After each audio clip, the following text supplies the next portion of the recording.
Moment of silence, R.I.P. the juice. If they say it's up, I don't need a truce. Alright, so I'm gonna start this off by asking y'all a question.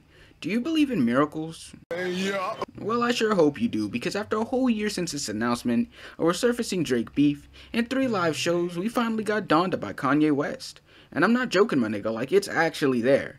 And I'm gonna be honest, I'm pretty heated right now, because Kanye thought it really would be a good idea to drop this at 7 in the goddamn morning while I was out of town. So guess who had to delay their video making process until now, when I finally get back? It's not fair! But after listening to this over and over and over, I don't think I've ever been so conflicted when listening to an album before in my life. With it being piled with features and multiple versions of tracks being tossed around, it's as if I can't tell if the mark was over-exceeded or just at the right line for a decent Kanye project. So to start off, we're going to skip past the first track because it's literally just Selena Johnson saying Donda over and over for 50 seconds.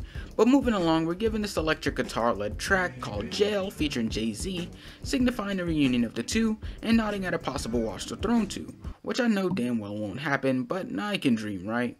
But while Kanye was very prevalent in this song, I feel like he was a weaker part in comparison to Jay-Z or the instrumental. The Sunday service choir definitely did bring volume towards Ye's voice in the chorus, but this heavily slurred rapping kinda takes me off from him. But then there's other songs such as Off the Grid, in which Kanye, Playboy Carti, and New York rapper Fivio Foreign go 3 for 3 like it's the 2012 Miami Heat. Starting off with this Carti-esque trap beat, Kanye tosses in a small verse to then throw it to Carti for a solid 30 seconds of whole lot of red style rapping. But then we get this unexpected New York drill beat switch for Fivio to go insane for 2 whole minutes.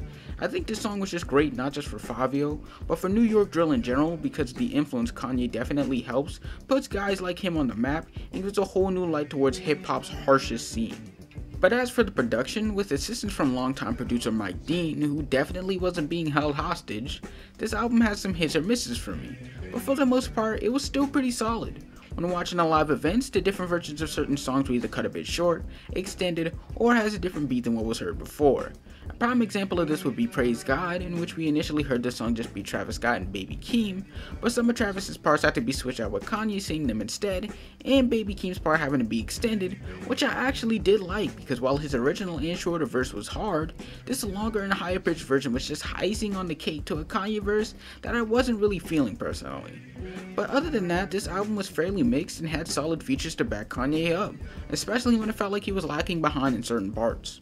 Overall, this album was good, but I feel like it still wasn't complete. Like, there's something that's missing that just doesn't make this a 10 out of 10 Kanye album for me.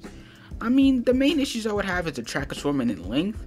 I feel like he could have cut this album down to a good bit around the 16 to 18 songs, and also his use of certain samples such as the Glob Gab Glab worm from the weird ass children's movie. I am the Glob Glow Gab Galab, the Schwabble Double Wobble Gabble Flibber Blah Blah Blah. So to put this on the scale, I'm going to give this a low 8 out of 10, with this being one of Kanye's better in my opinion, but mainly because of his features and production for me.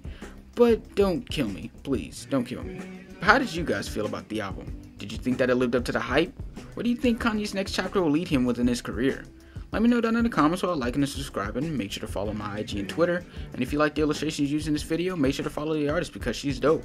And on that note, I'll see you on Friday for another review video. Peace.